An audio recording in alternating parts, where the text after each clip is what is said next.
okay sa mga hapon o ang among panahon karon ulan-ulan no nga ako diri sa Arakan no side sa Arakan no. Ato yung kantahan ang atong buhi ng Dios ang iyang mga panalangin ang iyang mga grasya nga kahibulongan kanang di na mo dahomon nga nay maabot sa imuha nga mga panalangin no kanang basta nakas kamot sa Ginoo adto na jud panalangin kay mo pang mga propeta nga karon nga year 2025 iya daw patagamtamon ang anak ang sumusunod ni Kristo no og kaharuhay pero ato daw atong bantayan no kanang di ta mahigugma sa bahandi no kaya man tayan og kuton lamang kan sa anay di ta motigom din bahandi kundi dito sa babaw sa langit no dito sa magtigom tag bahandi unya sa pagkabus atong buhi nga ang akong kantahon yang grasya no ang title nini grasya nga kahibulongan. Okay, grasya nga kahibulongan katam is mo gayon butaman ko og hinukman nakit-an naluwas nagtudlo man ang grasya kana ko pagtahon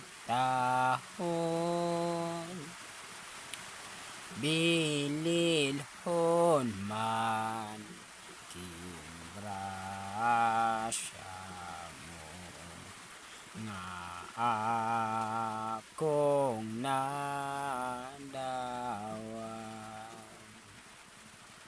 sa daghan nga kalisdanan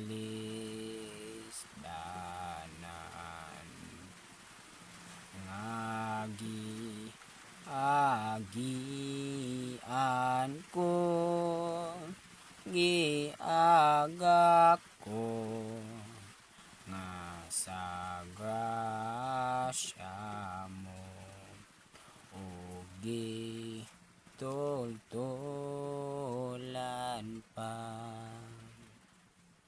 sa langit may puloy antang magdan agta dito walay hunong magpadayon ang atong pagdayon. Yes no, hallelujah, praise God no. Umbana din tamis daw kaayo no bisan pagbuta ka buta ang buta ko og hinukman nakit-an og naluwas no unsa daw bisan pagbuta ka sa pulong sa Ginoo buta ka sa mga buhat sa Ginoo apan giluwas ka no? Gibag-o ka sa Ginoo no hallelujah kay ang pulong da sa Luke nga iya kang gibayran no kanang di mo wa ka magdahom nga patuluan day ka sa Ginoo hamili niya nga dugo no aron lang ka maluwas no? So pasalamatan nato ang Ginoo no siya jud ang atong daygon simbahon no halaran no ang giingon sa Ginoo dili sa modawat og patayng halad kundi buying halad no? Ang iyang gikinahanglan para sa ato mga Kristohanon nga nagsunod kang Kristo no? Hallelujah, praise God. ug karon salamat sa pagpaminaw, pagtan-aw sa akong video, and ang Ginoo magapanalangin kaninyo sa iyong tibok pamilya ug uban pa no nga nagapaminaw karon nga adlaw Martes, no. Hallelujah.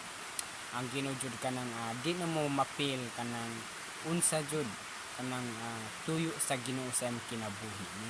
Kang ipakataw ka sa ibabaw sa kalibutan aron di ay kayong padas Jeremiah nga gipili na kadaan bisan pag naka sa taguangkan sa imong inahan, gipili na ka sa Ginoo, no? Gipili na ka sa Ginoo. Kanang gipili kanya nga mga lagad, magsimba, magdaig, magpasalamat jud ta, no? Sa kung sa may moabot sa atong kinabuhi, mga kadaot ba na o mga kaayuhan, atong pasalamatan ang Ginoo kay siya ang naghimo, nagmugna nining tanan, no? Wala tay kanang kabalos kundi sa pagdaig, pagsimba o paghalat sa atong kiwagalingon diha kanya. Ug mayong hapon, God is always jud nato, no? Ang Ginoo jud atong perminti, no? Atong duulan, atong sangpiton. Kaya dili kinahanglan nga pamunda sa Kolosas nga magtukaw daw ta, no? Magtukaw ta, no? Ampo, no? Kaya nga naman wata kabalog unsa man ang atong dangatang karon nga panahon na sa 2025, no? Hallelujah. Ug bisan pa karon amping sa mga biyahe, sa mga dalan, mga lakaw, bisag asa, no? Magdala gyud. O bisan pa nakasauma, magdala mo mga butas, mga unsa pa diha. Kaya nga naman karon nga bulan, month of snake, no? Bulan sa mga bitin. Hallelujah. Praise God. Bye-bye. Ug ang Ginoo magapanalangin kaninyo tanan.